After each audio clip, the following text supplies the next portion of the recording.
అవునవును, ఎక్కడా లేని ఎన్నడూ లేని వింతలన్నీ మన్నూరులోనే జరుగుతున్నాయి. ఇంకా ఇటువంటివి ఎన్ని చూడాలో ఏంటో.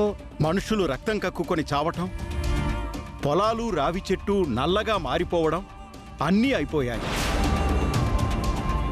ఇప్పుడు మనిషే ఏకంగా మాయమైపోతున్నాడు. ఇటువంటి విపత్కర పరిస్థితుల్లో మనకు దిక్కేంటవని? వీలైనంత తొందరగా నా ప్రయత్నాలను నేను చేస్తాను. ఓ దిక్కున రావి చెట్టు, ఓ దిక్కున మర్రి చెట్టు, మధ్యలో మనం దిక్కులేని బ్రతుకులైపోయాయి. దినదిన గండంలా బతకడం కంటే అందరం కట్టకట్టుకొని ఒకేసారి చావడం మంచిదమ్మా. అటువంటి మాటలు మాట్లాడకండి. దుష్ట శక్తికి సమయం దగ్గర పడుతుంది. ఆరిపోయే దీపానికి వెలుగెక్కువ అన్నట్లు చావబోయే ముందు దాని ప్రతాపం చూపెడుతుంది. తొందరలోనే ముగింపు పలుకుతాను. నా రామలక్ష్మి, ప్రేమలక్ష్మి కనిపించకుండా పోయాయి. నాకు అన్యాయం చేసిన వాళ్ళు ఏం బాగుపడతారు? నాశనం అయిపోతారు. రే పొట్ట మహేషు, ఇలారా. అక్క, నా ఇంటి పేరు పొట్టి, పొట్ట కాదు. నేనన్నది కూడా నీ ఇంటి పేరు కాదురా, నీ పొట్ట గురించే. ఏంటో చెప్పక్క. ఏం తింటున్నావురా? స్వీట్ పాన్ అక్క. అయితే నా రామలక్ష్మిని, ప్రేమలక్ష్మిని నువ్వే పొట్టను పెట్టుకున్నావన్నమాట. దొంగ సచ్చినోడా. అయ్ బాబోయ్, వాళ్ళెవరు? నేను పెంచుకుంటున్న నాటుకోళ్ళురా. ఓర్ నాయనో, నాకేం సంబంధం లేదు. దీని అమ్మ జీవితం. ఊర్లో ఏ కొడిపోయినా నన్నే అడుగుతారా? నీ తాగుపోతూ మొగుని అడుగు ఫస్ట్ వెళ్ళి. రామలక్ష్మి, ప్రేమలక్ష్మి.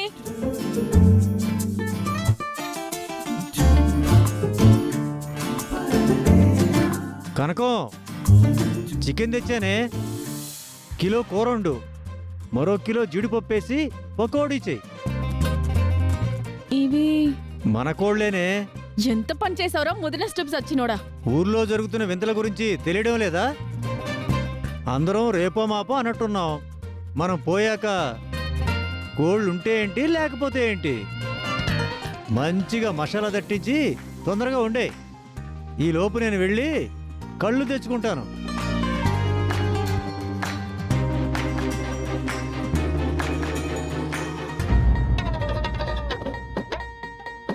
ఒరే మావా, మంచి సరుకు తెప్పించాను, కడుపు నిండా తాగండి. మీ ఫ్రెండ్స్ను కూడా పిలవండి. చీప్ లిక్కర్లు వేసుకొని చీప్ లిక్కర్లు తాగేవాడివి, పక్కోడికి పకోడి ముక్క కూడా పెట్టని వాడివి, ఈరోజు అందరినీ పిలిచి తాగిస్తున్నావేంట్రా బాబు? ఏం లేదు మావా, మన ఊరికి ముందు కరువు వచ్చింది, పోయింది. తర్వాత కరోనా వచ్చింది, అది పోయింది. ఇప్పుడు వింతలు వస్తున్నాయి, అవి పోవు. మనమే పోతాం. అందుకే కడుపుకి సరిగ్గా తినకుండా దాచుకున్నదంతా ఫ్రెండ్స్ కోసం ఖర్చు పెడదామని నేను డిసైడ్ అయిపోయాను. సిగ్గు లేకుండా పెగ్గలు లేపేద్దాం. శేఖరు, హేమంతు వెళ్ళారు, సరుకు తీసుకొస్తున్నారు.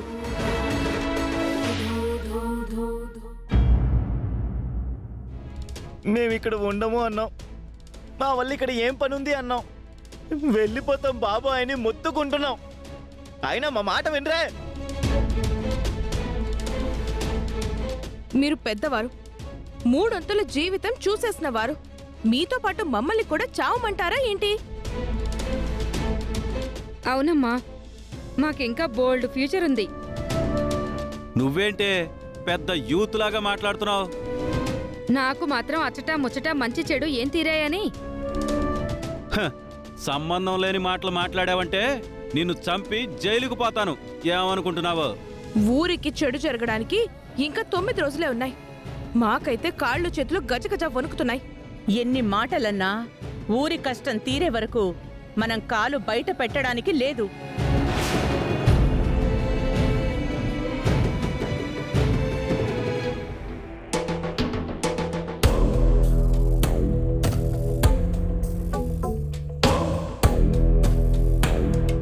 ఏమైందమ్మా, ఎందుకిలా ఉన్నారు?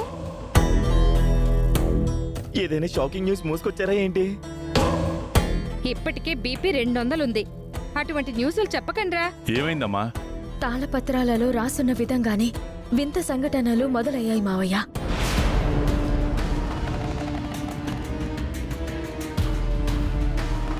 ఇదివరకు మనుషులు రక్తం కక్కుకుని చనిపోయేవారు, మరికొందరు నల్లగా మారిపోయేవారు. ఇప్పుడు మనుషులు మాయమైపోతున్నారు.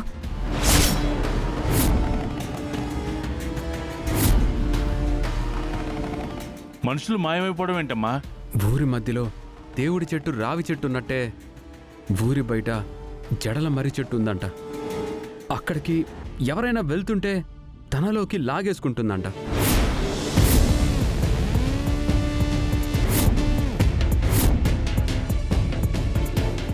ఓరి నాయనో, వింటుంటేనే పొల్లు చెలతరిస్తోంది.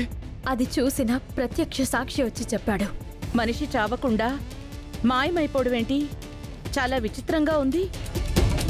అమ్మా, ఇటువంటి దారుణాలు విన్నప్పుడైనా ఈ ఊరు వదిలి పారిపోతామని నీకు అసలు అనిపించడం లేదా? బా, నీది మామూలు గుండె కాదమ్మా.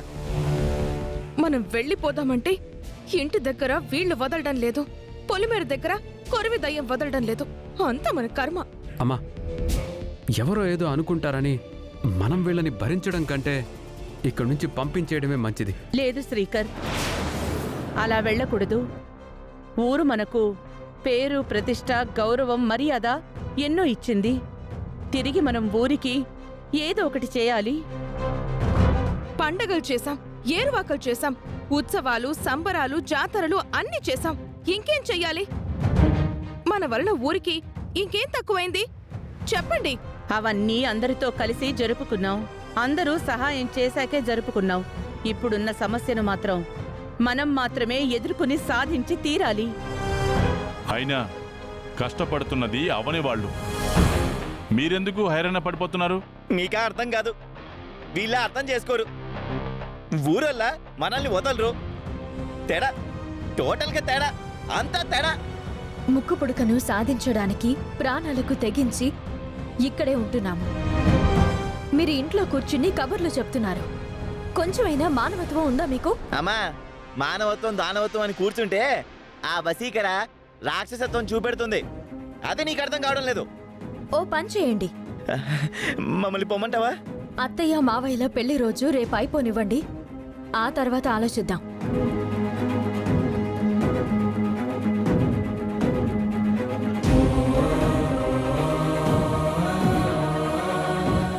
ఎరక్కపోయొచ్చాం, ఇరుక్కుపోయాం అన్నట్టు మనం ఎటూ కదలకుండా ఊర్లోనే ఇరుక్కుపోయాం. ఆ వసీకర కాదు, ఈ అవనే మనల్ని ఊర్లో బంధించేసింది. అవని అత్తయ్య మావయ్యల పెళ్లి రోజుని ఎలాగైనా ఘనంగా జరిపించాలి అని కంకణం కట్టుకొనున్నా. దాన్ని నేను ఎక్కడ వాడుకోవాలో అక్కడ వాడుకుంటాను.